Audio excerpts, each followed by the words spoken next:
Good morning. Welcome to the sports segment of the weekend show. I am Aisha V. Welcome. And I am Ayo Adams. Well, this morning we have news about all sporting activities all over the world. We're going to start with the NPFL, the Nigerian Professional Football League. They have been closed and it has been canceled due to the coronavirus. There will be a season resumption ongoing in September 2020. Of course, they will be subjected to health protocols during and off the pitch. Well, Victor Siemen, Nigerian youngster, is about to sign for Napoli, but the deal hit the roadblock. Napoli sporting director Guintoli confirmed on Wednesday that the youngster switched agents during the negotiations, which means the negotiations have to go back to the starting point. Scoring 18 goals and providing 6 assists across all competitions, Victor Siemen caught suitors all over the world. Everton, a Premier League club, was also part of them. And also, under 17, former captain Tijani Samson signs for Salzburg on a 5-year deal. Now, moving to the Premier League, Yes, Manchester United got all 3 points at the Selhurst Park some days ago. Exactly. Speaking of Manchester United, we're going to take it back during the week of Man City when the European ban was overruled, or would I say was lifted, meaning they are now able to be part of those that will go to the Champions League. Well, angry comments and sparked all reactions around the world. Manchester City we're not supposed to play in the Champions League next season because of a ban, but it has been overturned. Now it has to go to the final day for them because all other teams, Leicester City, Chelsea, and Manchester United, need to fight to the final day to go back. Well, Pep Guardiola said, if you need any questions, come and ask me.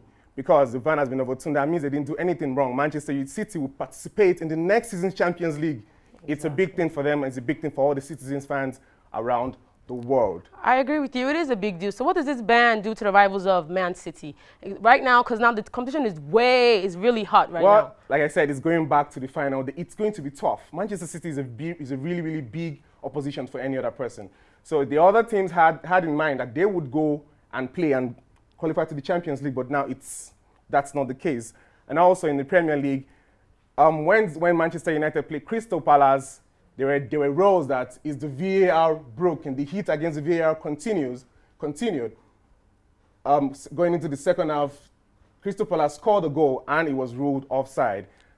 In the first half also, Victor Lindelof brought down Wilfred Zaha in the box 18 and they felt it was supposed to be a penalty. The VAR checked and nothing happened. So I think the VAR should be doing more good, but then it's still causing so much contempt, so much arguments. I would like to add on that. Yeah, I believe the VAR should be able to help these main referees see what's happening on the pitch. And right now, with it being Manchester United right now, they are the lucky ones right now. Well, behind the scenes, there are 4 referees who are supposed to see better than any other person on the pitch, but they didn't see that. Well, it happens all over the world. Football is not perfect. They brought VAR to make it perfect, but it's still not perfect. There's imperfections. So Man City's ban has been lifted and they moved through to the Champions League.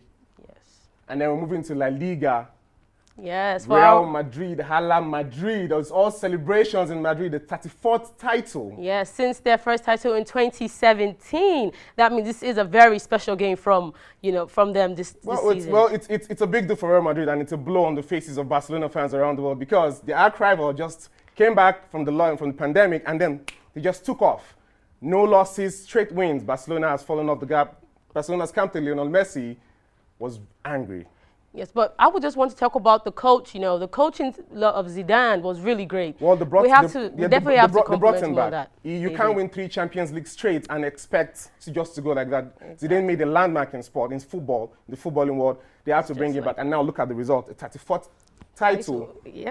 For the Galacticos. It is a major deal. Well, in Barcelona, Messi after the game was really, really angry. Yeah, he let us know about his frustrations after the game on his during an interview, a Spanish interview. He told us that he feels like Barcelona should be doing more for the fans. They're not getting anything right now. He is currently the best player in the world, and if he's a team that isn't, should contest for every title. Exactly. Now they're out of the La Liga race. There is nothing that can be done.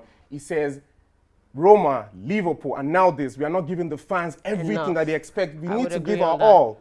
Now, the fans are not in the stadium to see, but then they are home watching and they are really, really, really angry. So Messi feels that going to the Champions League, if they continue with this amount of weakness, they would lose out, and then nothing happens for them again. That's a trophyless season all over again, which is not a good thing on Barcelona, and certainly not a good thing for Lionel Messi. You can see on his face, he is not happy. Yes. He was not happy. He was not happy. That is on for the Real Madrid fans. Congratulations once again. We say Hala Madrid to all the Real Madrid fans around the world. Hala Madrid. Woo! Yeah, and the NBA is back. The NBA is back. It'll be back on July 30th, actually. July 30th, yes. The NBA is coming back. I mean, like, a couple of months ago, football fans were really excited. They were really elated to see their favorite players come to play. But now, NBA returns, end of the month. All the NBA fans around the world are really, really happy. They're very excited. And I'm happy for them too. As of months ago, it was just the football fans, as you stated. But now we have the NBA back on board with the likes of LeBron James and the rest of them. LeBron James, Kawhi Leonard, James Harden, everybody. And then it looks, NBA signed a deal with Disney to play at the ESPN Sportsplex Arena across 3 courts. Yes. Speaking of that, that's part of the COVID-19 guidelines as well. They're going to all players will be, all 22 teams will be in the complex in the same arena playing on 3 different courts. And they're strictly adhering to rules? Exactly, just like football did a few months ago. Well, we want to watch the sport, but we still want to stay safe. So that's the ESPN Sport Arena for the resumption of the NBA at the month end. So we'll move on to Formula 1. Formula 1, all our race cars, fans. Around the world. Whoa, I think it's Mayweather is back. Floyd Mayweather is back. He plans to make a very lucrative return back in Tokyo, Japan. But right now he faced a fight to travel. That is his main fight right now, is to travel. He has asked, even with his private jet, he may not be able to travel. But Mayweather happens to be, he's still undefeated. He retired in 2017 after defeating UFC star Conor McGregor. Yeah. He wants to come back to fight. He wants to come back to, the pandemic really brought a lot of things to people. They want to do more. So I want to watch Mayweather back in the ring, juggling and boxing up and down. Yeah. So I think for every boxing fan around the world, Mayweather should be back, and he will be back, definitely. Looking forward to Floyd Mayweather coming back. Now we're taking it to Formula 1. All for our race car drivers, race car fans. Actually. All the racing fans around the world. Formula 1 has been back since the beginning of the month. Yes. And Scuderia Ferrari has their worst start in 10 years. They currently sit 5th on the table with 12 points. Exactly. And we know all about the team Mercedes as well. Since you're talking about Ferrari's worst time in 10 years, we have Mercedes with a big victory. Lewis Hamilton who was able to... But then the Ferrari man, Sebastian Vettel, there is no offer on the table for him. He says he got a call from the principal saying there is no offer on the table for him for next season, that the end of 2020 becomes the end of his contract with Scuderia Ferrari. He feels he doesn't want to leave Formula 1. Nobody wants to see, the racing fans don't want to see him leave Formula 1, so they want him to stay, but he feels if there's no other package for him, he needs to go. But he has a competitive nature. He wants to stay. I mean, he's a 4-time world champion. He is a big deal. He is a big deal. So no offer on the table for Vettel. It's not looking good. But I believe Sebastian is excited to come back, and he's ready to make. He's ready to make it. And still speaking on Lewis Hamilton, he did have a successful race on Thursday, and as he stepped off from his victory, he did put his hands up in black solidarity. So he is able to say Black lives do matter. Well, Lewis Hamilton also brought on stage Stephanie Travers, the first ever black woman to come on an F1 stage podium to pick up the Mercedes award for the race that he won. Stigmatization in sports, racism in sports is still there heavily. They want to take it out. Football started it.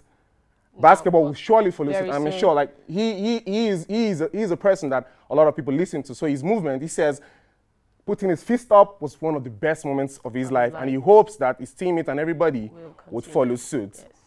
Well, that will be it today on the sports segment. Thank you for staying with us. I am Aisha B. And I am Ayadam. See you next week.